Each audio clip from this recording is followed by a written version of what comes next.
안녕하세요. 저는 현재 37살이고요. 한때 영화 감독을 꿈꾸고 있었지만 지금은 평범한 직장인입니다. 원래는 대학 전공도 연출 쪽으로 나와서 밑바닥 스텝일부터 시작해 조감독 일을 했었죠. 힘들었지만 저는 언젠가 본 감독님처럼 아카데미에서 석권할 그날을 위해 하루하루 꿈에 다가갔습니다. 제게는 위로 형 하나 있었고 아래로 5살 어린 여동생이 있었는데 깍쟁이인데다 여우 같은 구석이 있는 아이여서 부모님의 사랑을 독차지하고 살았죠. 아들 둘에 막내딸 늦둥이 하나인데 얼마나 귀하고 이쁘셨겠어요. 항상 공주님 대접을 받으면서 무늬만 비올라 전공도였던 제 동생은 재능 없고 노는 것만 좋아해 부모님 애를 태우기도 했습니다. 아들인 저도 예술한답시고 능력이 없었기에 부모님의 용돈을 대가로 여동생의 라이딩을 책임졌죠. 어느 날 동생을 학교 앞에서 기다리는데 갑자기 누가 제 차 창문을 똑똑 두드리더라고요. 두꺼운 안경을 쓰고 살집이 있어 체격이 꽤 있는 여학생이 정중하게 제게 인사를 한 후 공책을 내밀었습니다. 안녕하세요, 오빠. 저 향기 같은 반 친구예요. 얼마 전 오빠가 연출한 사연 읽어주는 연인 독립영화 재밌게 봤어요. 사인 하나만 해주세요. 솔직히 좀 놀랐습니다. 당시 제가 조연출로 참여한 독립영화가 간신히 개봉한 후 바로 내렸는데 그걸 어떻게 본 것도 신기했고 제가 조연출로 참여한 걸 어떻게 알았는지도 신기했죠. 어쨌거나 제 팬이라 하니 기분 좋게 사인해주고 여동생을 기다렸는데 녀석은 하교할 시간보다 1시간이나 더 늦게 나와 시뻘건 눈으로 차에 탔습니다. 나중에 알고 보니 제가 돈 모아 사준 생일 선물을 잃어버렸다며 많이 속상해했더랬죠. 속으로 잘됐다 싶었어요. 실은 그 지갑이 유명 브랜드 카피한 가짜 지갑이었거든요.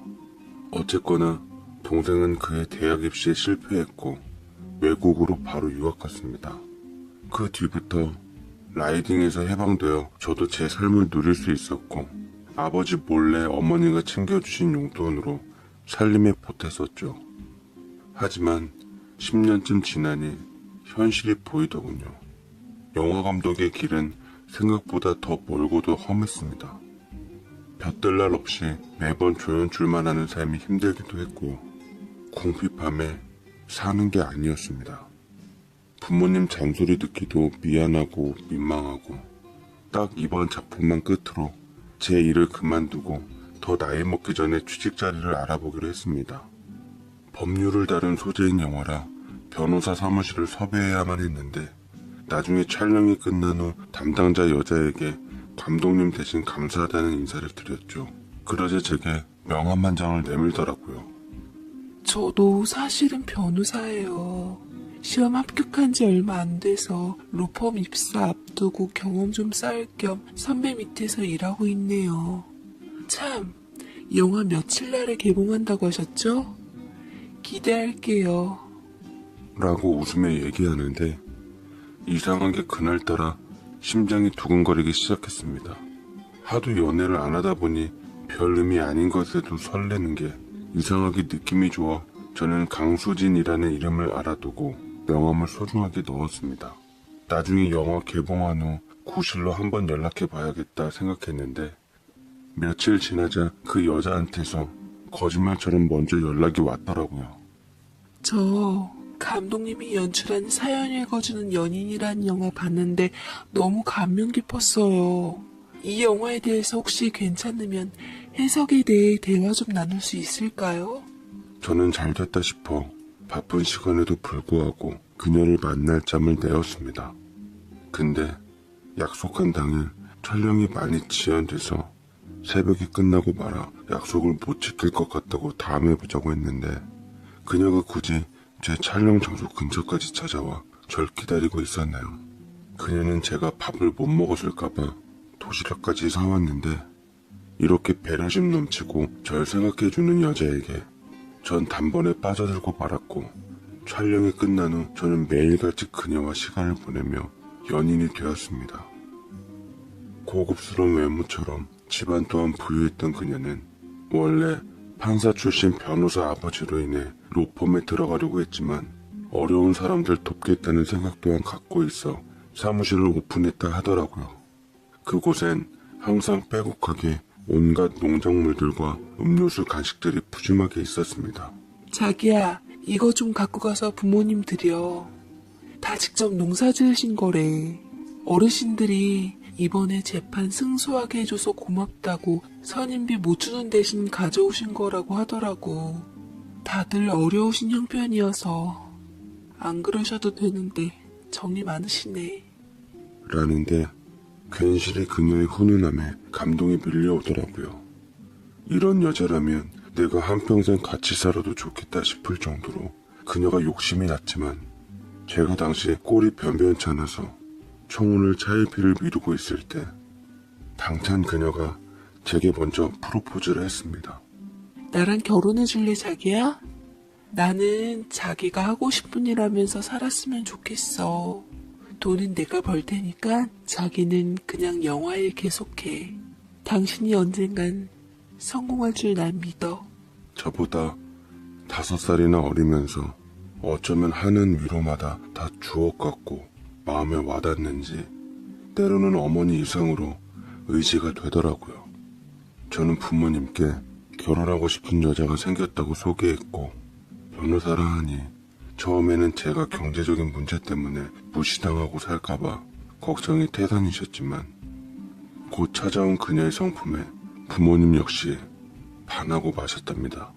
어휴, 어쩌면 이렇게 사람이 참하고 고울까. 비록 내 아들이지만 우리 아들한테는 좀 아깝네요. 그래, 변호사라고요? 어머님은 의대 교수시고 아버지도 판사 출신 변호사시고? 네, 그런데 지금은 몸이 좀 안 좋아지셔서 두 분 다 미국에서 머무시고 계세요. LA에 저희 집하고 별장이 있는데 가끔 가면 참 좋더라고요. 아버님 어머님도 나중에 같이 모실게요. 라고 하니 저희 부모님 착하고 넉넉한 마음씨에 녹아버려 당장의 결혼을 허락하셨죠. 예비신부 부모님과의 상견례는 미국에서의 스케줄이 있어 뒤로 좀 미뤄졌지만 그것도 무사히 치러 저희는 본격적으로 결혼 준비를 했습니다. 아내는 비싼 동네 아파트에 보금자리를 마련했고 살림살이도 혼자 다 넣었죠. 신혼집이며 살림이며 부모님이 모두 해주셨다 했습니다. 저는 진짜 그냥 몸만 들어갔어요. 그때는 정말 세상 모든 것을 가진 것 같은 기분이 들었습니다. 그런데 막상 결혼식장에서 예상치도 못한 일이 터지고 말았습니다. 유학가 있던 여동생이 제 결혼식에 맞춰 들어왔던 게 계기였어요.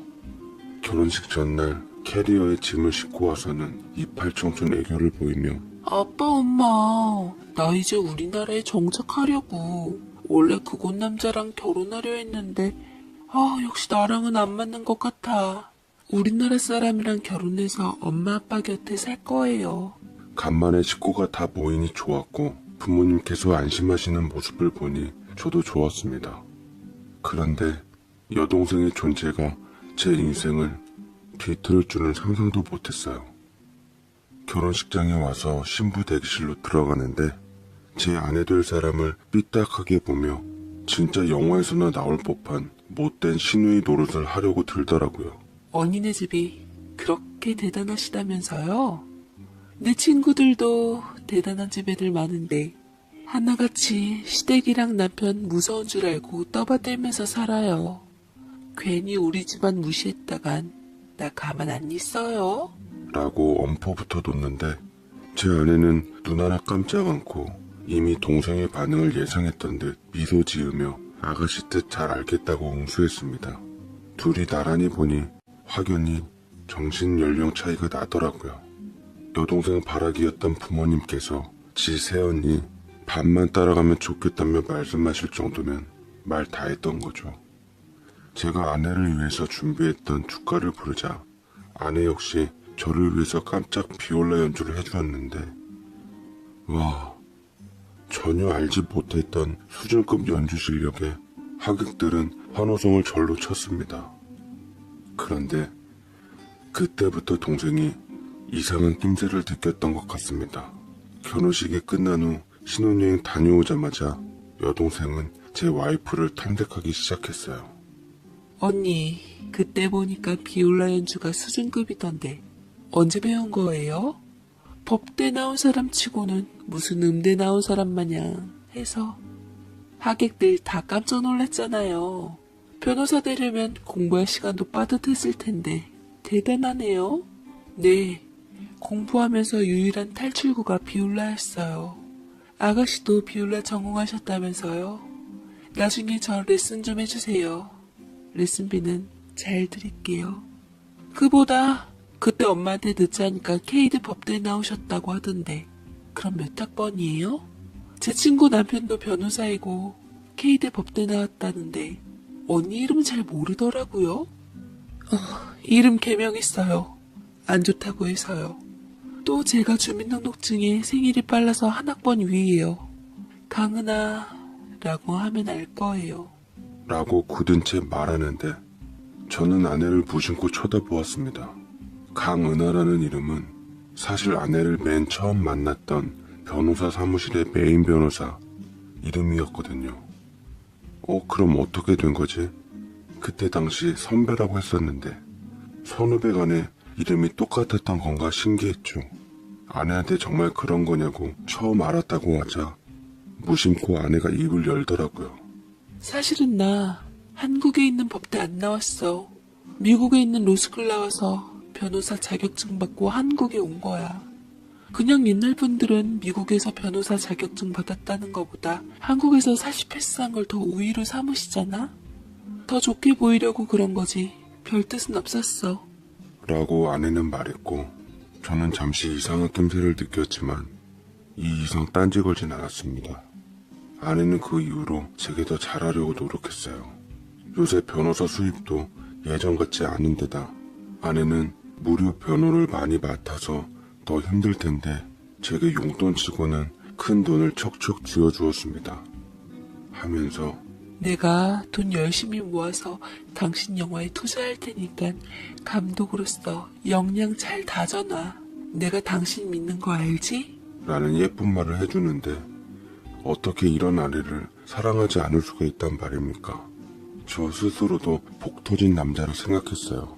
전 일이 없을 때는 되도록 집안일이라도 도왔는데 그때 아내의 빼곡하게 써여진 전문 서적들 먼지를 청소하다가 뒤에 뭔가를 발견했습니다. 보니까 카드 내역서들이랑 통장들이었는데 집의 월세 계약서더라고요. 분명 처갓집에서 아내에게 신혼집으로 해줬다고 했는데 이상했습니다. 게다가 넘쳐나는 카드빚들과 마이너스 통장. 이러다가 파산하는 게 아닌가 싶었죠. 마지막으로 제 시선을 더 잡아챈 건 꽤 오래되어 보이는 지갑이었습니다. 한때 유행을 했는데 비싸서 여동생에게 비슷한 짝퉁을 선물한 기억이 났죠. 색깔도 똑같아서 열어보려 했는데 갑자기 아내가 문을 열고 들어와 그 지갑을 빼앗은 후 흐트러진 물건들에 대해 화를 냈습니다. 왜 남의 물건에 손을 대? 내 방은 내가 알아서 정리하겠다고 했잖아. 다음부터 내 물건 손대면 가만 안 있을 거야. 라며 확 예민하게 내지르다가 이내 쇼핑백 여러 개를 내밀었습니다. 부모님 선물이라면서 비싼 옷과 구두, 용돈 봉투까지 넣었는데 동생과도 사이좋게 지내고 싶었던지 그 애를 위한 것도 있었죠. 다음날 아내가 퇴근 후 저희 집을 찾아 쇼핑백들을 건넸는데 부모님이 놀라시며 능력 있는 며느리라고 치켜 세워주시고 좋아하시더라고요. 못마땅해 있는 여동생 손에도 쥐어준 아내는 동생을 잘 구슬렀습니다. 이거 신상 명품백인데 아가씨한테 잘 어울릴 것 같아서 하나 샀어요. 나 아가씨랑 동갑내기인 것도 좋고 잘 지내고 싶어요. 나 좀 잘 봐줘요. 라고 했지만 아무래도 노력이 헛된 듯 그 이후로도 여동생이 아내에게 벌인 추적은 날로 심해져 갔습니다. 진짜로 아내의 변호사 사무실을 찾아왔는데 아내 역시 일하는데 방해되었던지 제게 전화를 했더라고요. 여보, 아가씨 좀 데려가. 지금 법률 상담하고 있는데 계속 나 신경 쓰게 하고 스트레스 준단 말이야. 자꾸 이러면 곤란해. 라고 얘기를 해서 저는 아내의 사무실로 갔는데 여동생이 외국인 친구랑 같이 와서 그것을 휘젓고 다니더라고요. 저는 황급히 여동생을 데리고 나오니 절 뿌리치며 확 내질렀습니다. 이 멍충아, 오빠 너 정말 새언니에 대해서 확실하게 알고 결혼한 거 맞아? 내 외국인 친구가 법적 자문을 구하려고 언니를 찾았는데 상담하려고 하니까 어설픈 영어로 자기는 외국인 고객 안 받는다면서 갑자기 전화로 법률 상담하는 척을 하는 거야. 참 기가 막혀서. 아니, 미국에서 로스쿨 나왔다며. 근데 회화를 무슨 초등학생만도 못해? 한국에 계속 있으면 잃어버릴 수도 있지. 원래 언어란 게 계속 써야 하는 거잖아. 저 역시 동생의 말을 들어보니 이해가 잘 안 됐지만 그래도 끝까지 아내 편을 들어주었습니다. 동생은 편들어줄 걸 들어주라며 입술을 깨무는데 내가 그때는 잘 몰랐는데 아무래도 새언니 낯이 익어. 아는 사람은 아닌데 어디서 꼭 본 사람인 것 같단 말이야.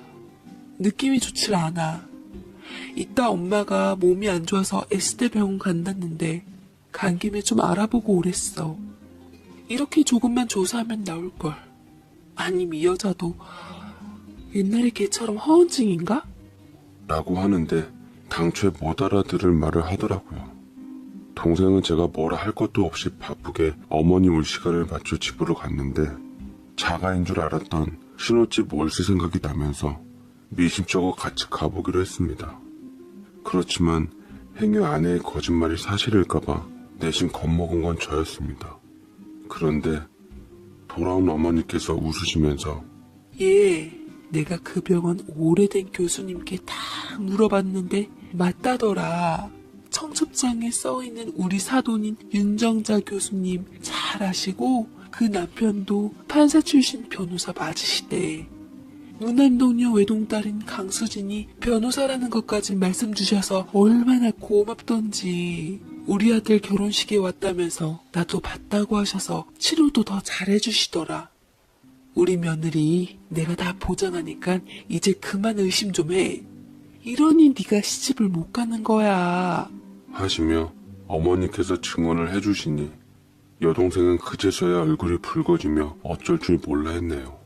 어머니 이후로 여동생의 의심은 그쳤고 그 이후로는 지 새언니한테 여태 못다한 게 미안했던지 잘 해주려고 노력하더라고요. 화해하는 저녁 식사 자리를 마련했는데 좋은 자리이니만큼 가족들끼리 가볍게 잔을 부딪히기도 했습니다. 술에 약했던 동생은 단 몇 잔 만에 취해 술 기운을 빌려 문득 속에 있던 얘기를 꺼냈어요. 그때 결혼식 때 우리 동창들하고 몇 명 같이 갔었거든요. 그런데 걔 중에 눈썰미 좋은 애가 언니 비올라 연주하는 거 보더니 고등학교 때 허언증 있었던 그 친구 얘기를 하는 거예요. 언니더러 닮았다고. 걔가 그렇게 얘기하니까 정말 그 친구 같아 보이기도 하더라고요. 걔가 어떤 애인 줄 알아요? 맨날 우리한테 꿀리기 싫어서 말도 안 되는 거짓말만 하고 걔네 사업 망해서 더 이상 예고 못 다니고 일반고로 전학 가는데도 지 유학 가는 거라며 뻥치는 그 친구는 늘 혼자였어요. 그런데 내가 자기 혼자 되게끔 만들었다며 지 맘대로 오해하고 전학 가는 마지막 날 내 학생증 이용해서 도둑누명 씌운 다음에 정작 내 지갑은 걔가 갖고 간 거 있죠. 우리 오빠가 생일 선물로 사준 지갑이었는데 그때 억울하고 아까워서 얼마나 울었던지. 라면서 털어놨는데 그때 제가 술기운이 돌아서 그런가 괜시리 여동생을 바라보는 아내의 눈빛은 섬뜩하기까지 했습니다. 저는 동생의 얘기를 듣고 나서 아내의 방에서 떨어졌던 그 지갑이 생각이 나면서 갑자기 정신이 들기 시작했습니다. 저는 이참에 술에 취한 척 연기를 했고 집으로 돌아와 제가 자는 척을 하고 있을 때 아내는 몰래 나가서 방으로 가더라고요. 뒤따라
나가 보니 아내는 어김없이 자기 방으로 가서 뭘 보고 있다가 훌쩍이며 어딘가로 전화를 거는데 울먹이는 작은 소리가 정적을 메웠습니다. 엄마야? 잘 살고 있지? 나 미국에서 신랑이랑 잘 살고 있지. 여기는 지금 낮이야. 생활비 이번 달 조금밖에 못 보낼 것 같아서 미안해. 우리 그이한테 말해서 며칠 있다가 돈 더 넣을 테니까 조금만 기다려. 허리 아픈데 파출부일 너무 열심히 해주지 말고. 아빠도 평생 남의 집 일해주며 맨날 골골대며 살았잖아. 알았어. 이번 아빠 제사 때는 꼭 갈게. 끊어. 라며 짧은 통화를 끝냈는데 전 순간 숨이 막히면서 무슨 일인가 싶어 충격을 금치 못했어요. 정말로 동생이 합리적인 의심을 했던 게 맞았던 것 같더라고요. 통화한 사람은 아무래도 아내의 친정어머니 같았고 아버지는 돌아가신 것 같았습니다. 남의 집일 운운하는 거 보면 적어도 의대 교수며 판사 출신 변호사는 아니었던 겁니다. 그걸로 실망했다기보다 아내가 거짓말을 한 게 왜 그랬는지, 정말 동생 말마다나 허언증이 있는 사람이었는지, 저는 불쑥 아내를 밀치고는 손에 들려진 다른 곳에 숨기려 했던 그 지갑을 뺏어서 안을 보고야 말았습니다. 그런데 그 지갑 안에 있던 것들이 우두두 떨어지더라고요. 하나는 그녀라고 도저히 믿기지 않는 학생증, 두 번째는 바로 동생이 학창시절 가지고 다녔던 해묵은 저희 가족 사진이었습니다. 뒤통수가 얼얼해지더라고요. 저는 분노하며 이게 다 무슨 경우인지 모두 설명해 보라고 했습니다. 허나 아내는 아직도 자신의 거짓말을 제게 완성시키려고 둘러대더군요. 당신이 뭔가 오해했나 본데. 우리 부모님 다 교수님이고 변호사야. 맞다. 사실은 두 분이 요새 적적하셨는지 이웃들끼리 연극 연습을 하신다고 하더라고. 이번에 가난한 부모 역할을 맡으셨다는데 당신도 연출가니까 잘 알잖아. 부모님께서 워낙 완벽주의자셔서 연극이 끝날 때까지만 가난하고 자식한테 손 벌리는 부모처럼 대해달라고 하시더라고. 그래서 내가 맞춰준 것 뿐이야. 제발 당신 여동생 좀 닮아가지 마. 지긋지긋해 걔는 진짜. 나한테서 친구를 뺏어가더니 이번에는 당신까지 뺏으려고 하잖아. 그냥 날 사랑한다면 의심하지 말라고. 라며 소리치는데 저는 너무 충격이 심해서 엉엉 울고 있는 아내를 두고 너무나도 소름이 돋아 도망치고 말았습니다. 저는 어머니가 분명 아내의 장단을 맞춰준 걸 기억하고 집을 찾았는데 아내의 연극은 제가 알게 된 이 시점에서도 막이 내릴 생각을 않더라고요. 자신의 거짓말을 인정받기 위해서 저희 부모님께 전화를 걸어 말도 안 되는 거짓말들을 또 늘어놓았다고 하는데 이미 어머니께서는 모든 것을 알고 있었습니다. 깊은 한숨을 쉬면서 씁쓸해 하시더라고요. 애가 항상 뭔가 부족하고 힘들어서 그랬던 거야. 거짓말을 해서라도 그럴듯하게 포장을 해야 스스로를 지킬 수 있다 여긴 거지. 그냥 속았다는 생각보다, 괘씸하다는 생각보다 그 애가 평소 얼마나 우리를 위해 안쓰러운 노력을 했는 줄 알기에 그냥 내가 맞춰줬다. 우리 딸 같아서 딸이 그렇게 힘들어하는데 힘이 안 돼주고픈 엄마가 어디 있겠니. 딸이 살겠다고 그랬는데 이해 안 할 부모가 어디 있겠어. 이걸로 네가 맘이 돌아서 이혼할 거 아니면 너도 네 처 불쌍하게 여겨 행복하게 해줘. 라고 하셨고 저는 어머님의 말씀에 많은 생각에 잠겨야만 했습니다. 여동생도 머지않아 이 사실을 알게 되어 거의 까무러칠 지경이더라고요. 당장에 찾아가서 요절을 낼 것처럼 성을 냈지만 어머니의 난데없는 호통에 결국 꼬랑지를 내리고 말았습니다. 저는 오랜 시간을 생각한 후에야 집으로 다시 들어갔고 어머니의 조언대로 변호사 사무실에서 변호사 행세하는 아내를 데리고 정신과에 가서 치료를 받게 했습니다. 처음에 거부하던 아내도 제가 부드럽게 설득하니 제 말대로 해주더라고요. 의사가 말하길 아내는 전형적인 허언증, 리플리 증후군이라고 하는데 자신의 거짓말에 아직 이성적으로 접근할 수 있는 상태라며 치료에 희망을 심어줬습니다. 아내는 그 이후로 정신과에서 약물 치료와 상담 치료를 받고 있고 조금씩 회복되어 가고 있는 중입니다.